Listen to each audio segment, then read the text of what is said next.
আমরা কথা বলেন আপনি যাদের নিঃস্বার্থভাবে উপকার করেছেন, যাদেরকে রাস্তা থেকে উঠিয়ে ছেড়ে বসিয়েছেন, তারা আপনার সাথে বেইমানি করেছে। এই বেইমানি করে নাই ওই কুয়ার মেয়ে যিনি পূজা মণ্ডপে আপনার সাথে দেখা করে বলেছে, মিলন ভাই আপনি যখন শিক্ষা মন্ত্রী ছিলেন আপনার হাত থেকে আমি পুরস্কার নিয়েছি। মিলন ভাই আপনার এই শিক্ষানীতির কারণে আমি ডাক্তার হয়েছি। বেইমানি করে নাই ওই যে বাছাইপুর পলিটেকনিকের ইনস্টিটিউটের ছাত্ররা এবং মা বাবারা যেখানে নিজের বাড়ি থেকে ভাত খেয়ে এই পলিটেকনিকে যায়, তারা আপনার কথা স্মরণ করে উদাহরণ ওই যেখানে জ্ঞান দিয়েছেন, উদাহরণ শত শত ছাত্র হুজুররা আপনার কথা স্মরণ করে আপনার জন্য দোয়া করে, আপনার সাথে বেইমানি আপনার কথা স্মরণ করে ওই যে জাতীয় বিশ্ববিদ্যালয় যে ৯৯ দিকে চাকরি দিয়েছে, সৈয়দ শেখ হাসিনা তাদের চাকরি খেয়েছে, কিন্তু আজকে তারা চাকরি পেয়েছে এবং তারা কোটি টাকার উপরে করে পাবে এবং তারা সবাই প্রতিবাদ চেনে। তারা আপনাকে বলে নাই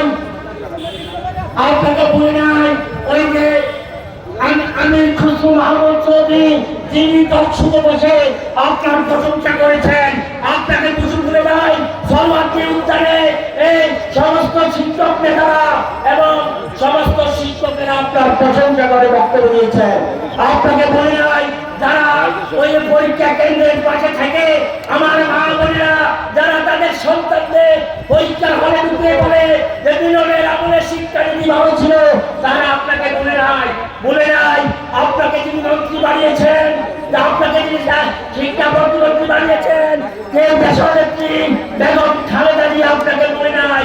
তিনি এই জন্য বারবার বলেছে শিক্ষার জন্য আমরা কি করেছি। মিলন জানে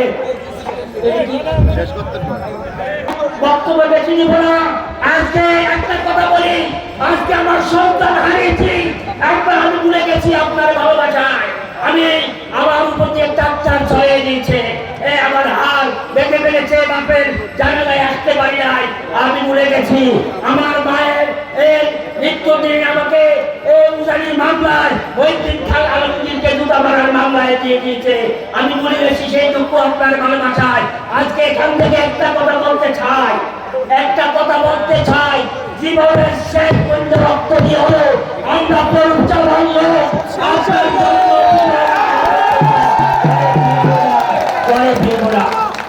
আপনার একটা মিছিল দিবেন, মিছিল দিবেন, হাতে দিবেন, তাই এগিয়ে চলো, আমরা আছি তোমার সাথে, ভয় নাই, আমরা সবাই কচুয়াবাসী, মিলন ভাইকে ভালোবাসি, আমরা সবাই কচুয়াবাসী।